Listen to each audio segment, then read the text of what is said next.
Hello students, I hope you all are fine at your home. In this module, we are discussing only the revision part. Last time, we have already covered the whole chapter, how the landforms are formed, the different landforms like plateau, plains, mountains, valleys. In detail, we have discussed all the things. Today, only little bit part is left. It is the significance of different landforms. These are the mountains, plateaus, and plains. So first of all, I cover these significances of these landforms, and then by this revision part only, you can understand the whole chapter very easily as well as remember. So now let's start. First of all, we see the mountains. Mountains significance the climatic barrier. How it is a climatic barrier? Just like if the mountains is there, if the wind is blowing from here, so what will happen? The wind is blowing, so it blocks the wind. So maybe if it is a very cold wind, okay, just like if I'm giving example, here it is the China, it is the Himalayan part. So from the China, there are cold winds are coming, so that's why it protected from this part, our India part. Okay, so just like that, the mountains are helping as a climatic barrier, either the hot wind or either the cold wind. Next one, it is the hydroelectric power. Hydroelectric power, because you know very well the Himalaya or either any mountain which are very rich source of a river. Which kind of river? Basically, there are two types of river: perennial river and another one is the seasonal river. So these mountains are the source of perennial river. Perennial river, it means which are flowing throughout the year. They are called the perennial rivers, and which are flowing only in the season due to the rainy season or due to any another reason. So these are the seasonal river. So these Himalaya are the rich source of the perennial river, which is a good source of water. So that's why it is also a good place for the construction of the hydroelectric power. It means the dams. Okay. Example, there is no coal, there is no resources, the energy resources in Switzerland or Norway. So they are using either the hydroelectric power or either they are using the sun rays. Okay. Here, use resources of the precious metal like gold, tin, silver, uranium, and copper. So, you know that very well. The mountains are also formed due to the volcanic reason, due to the volcanic eruption. So, in the volcanic eruption, it erupt a large amount of different minerals. In these minerals, the precious metals are also there. So that's why it is the used reserves of the minerals like gold, tin, silver, uranium, and copper. Protect from the enemies. Now again, you can understand just like Himalaya is protected. If I am showing the map of India here, okay, like that. So here it is the China, here it is Pakistan. So this Himalayan mountain protect enemy directly invade to our country. So that's why it is the protection from enemies. Okay, so the Himalaya or either any mountain also protect from the other countries, not only in India, even in other some countries. Just like we have seen the Black Forest, it is make the border in between the France and Germany, same like that. Next, source of perennial river, which I already cleared. You, source of perennial river, it means the Himalaya is a source of perennial rivers. Attractive tourist place, yes, in the summer season where you want to go, you wanted to go in attractive tourist place which are hilly regions, which are in the mountain, just like Kullu Manali in India. Okay, so these all are the significance of mountain. Now go towards the plateau. What is the significance of plateau? Storehouse of minerals. Yes, it is also called the storehouse of minerals because maximum minerals are found in plateaus. Next, mining industries. Just like Chota Nagpur plateau, which is in the Jharkhand, is a good example of mining industry because it is rich in so many minerals. So that's why many industries are established in that region. Next one, not fit for the agriculture but fit for the cattle and sheep rearing. Why? Because the grasslands are very highly grown in that area. So that's why cattle rearing and sheep rearing is very good for that. But agriculture is also, but we cannot say the completely agriculture because a good area for the agriculture is the plain. But plateaus can also consider, but we cannot deny. Okay, but not fit, it means not appropriate, okay, because the plain is more appropriate as compared to other land forms. Provide some space for the agriculture, just like the Deccan Plateau. Now that's why you're in confusion, na? So there are also some plateaus which are very long, So that's why it is also suitable place for the agriculture. So don't confuse, okay? In context of the in comparison of plain, it is not fit because some plateaus are very short. That's why. And if the plateaus are long, just like the Deccan Plateau, if I'm talking about India, this is the structure of India. So nearly half of India is covered with this Deccan Plateau. Even the Malwa Plateau is here. So these all are very good place for the agriculture. Now last one, it is the plains. Construction of settlements from the ancient time. Okay, settlements means what? Colonies, the cities. Okay, even from the ancient time, the most of the settlements are found near the plains, or just like the Gangetic Plain, Indo-Gangetic Plain, which is in India. Ancient civilization, it is the Indus Valley civilization. Same like that, the Mesopotamian civilization, Egyptian civilization, Chinese civilization. So these all civilization was established near the plains. Okay, river plain. And rails and roads, these are also very easily construct because the terrain is plain. Fertile soil of alluvial soil, because it is rich source of alluvial soil. Alluvial soil is very good for the agriculture, and it is also called the granaries of the world. Why it is called the granaries of the world? Because it is very suitable, because alluvial soil is very fertile in nature. Encourage agriculture and industrial development most populated area. So that's why the agriculture and industries, because most of the industries are also based on the agriculture. That's why it is encourage agriculture and industries development. Okay, most of the big cities are located, obviously, because there is a plain area just like the UP and Bihar, which are a highly populated region. Why? Because it is located on the Gangetic Plain, West Bengal, which is located on the Gangetic Plain. That's why population is very high. So these areas are also very highly populated. I hope it is clear. Now we start our revision.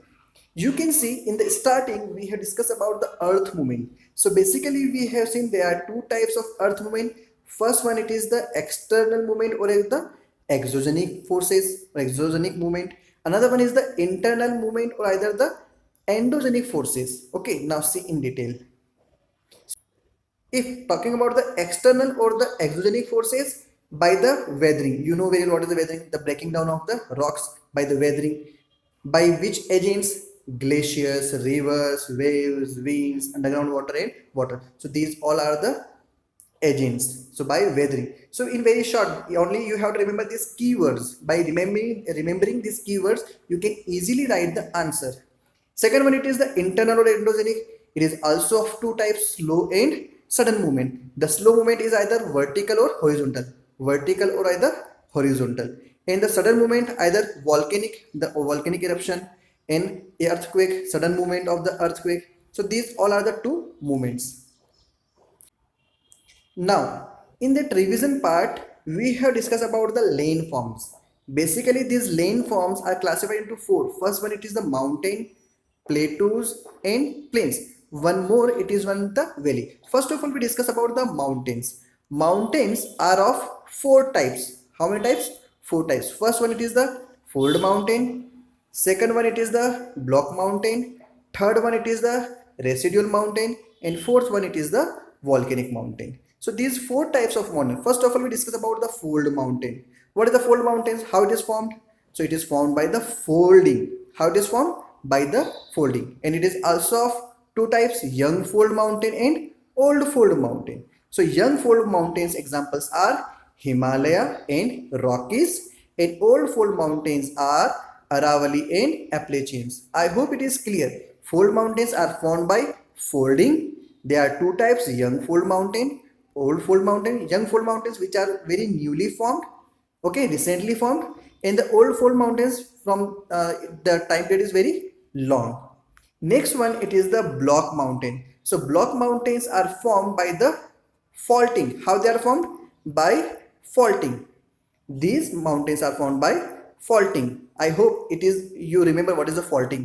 And it is also examples are uh, for a black forest, Vosges and Vindhyas. So these are the three examples: black forest, Vosges and Vindhyas. Black forest and Vosges, which is in the France and Germany, and Vindhya, which is in India. I hope you remember. Now, third one, it is the residual mountain. Residual, it means due to the weathering, due to the erosion, the mountain is eroded, and finally only left part is remaining. So this eroded or remaining part of the mountain, it is called the residual mountain. It is formed by the denudation or either by the weathering. Example is Halloween, which is in England. The fourth one, it is the volcanic mountain. Due to the volcano's eruption, the volcanic mountain is formed. Examples are Kilimanjaro and Fujiyama. Kilimanjaro, which is in Africa, and Fujiyama, which is in Japan. I hope mountains is clear. Now come with the plateau. So now plateau, how the plateaus are formed? Plateaus are also formed due to the land formation. Okay, so now first of all we see the plateaus are also four types: intermountain plateau, dissected or dome plateau, Piedmont or border plateau, and third one is the volcanic plateau. First of all we see the intermountain plateau. By the name intermountain, it means in between the mountain. The plateau is formed in between the mountains, or the mountain located the plateau located in between the mountain. It is called the intermountain plateau. There are two examples: Tibetan, another one is the Mexican. So these are the two examples of intermountain plateau. Next one, it is the dissected or the dome plateau. Dissected, it means these are the mountains, they are dissected by the two rivers or either by the erosion or by the any agents. So they are the dissected. Examples are Mesa, which is in Spain. Next one, it is the Piedmont. Next one, it is the Piedmont or border plateau. One side there is a mountain, and another side either by there is a, this is the plateau. Either side there is either the ocean or either any plain. Okay, so this plateau, it is called the Piedmont or the border plateau. So examples are Piedmont plateau of USA or the, and the last one, it is the volcanic plateau. What is the volcanic plateau? By the eruption of lava or by the eruption of volcano, the plateaus is formed. It is called the volcanic plateau.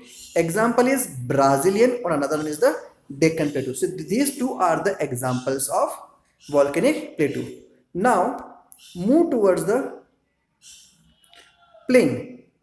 The plains are also of three types: structural plain, depositional plain, and erosional plain. First of all, the structural plain. The structural plains are Malabars in India, and another one is the southeastern coast, which is in USA. Structural plains, basically they are formed due to the ocean. Okay, and from the when the earth is formed, it is also structurally formed. Second one, it is the deposition, and the third one, it is the erosion. These both are simultaneously each other. I hope you remember if something. Last time we have discussed that when the weathering is going on, so there is a erosion is going on. Okay, so erosion is going on. When the eroded material is deposited on another place, it is called the deposition. I hope it is clear or you remember something. So now see, in the erosional, due to the erosion, due to the weathering, is eroded. So that's why Mississippi Valley, which is in USA, and Aravalli Plain, which is in India. Okay, and the third one, it is the depositional plain. Depositional plains which are formed due to the deposition. The examples are not given, but the depositional plain, which is the Ganga plain. Okay, so Gangetic plain, it is also the example of depositional plain. The last one, it is the valley. What is the valley? The valley is when the faulting is going on. So due to faulting, the block mountain is formed, and the remaining part, the downside part, it is called the valleys are formed. And here it is the rift valleys are formed on the side, or we can also see that when the water is passing through it in between two mountain ranges, so it forms a gorge. These valleys are called the rift valleys. Examples are Rhine Valley and the Narmada. Rhine Valley, which is located in between the Black Forest and Vosges, which is in France and Germany, and the Narmada Valley, which is in between the Vindhya and Satpura range, which is in Madhya Pradesh, India. I hope by this revision you can remember the whole chapter easily. Once you again read this whole chapter, you can write in your copy, and by this diagrammatically, by this mind map, you can learn the whole chapter very easily with examples. Thank you so much.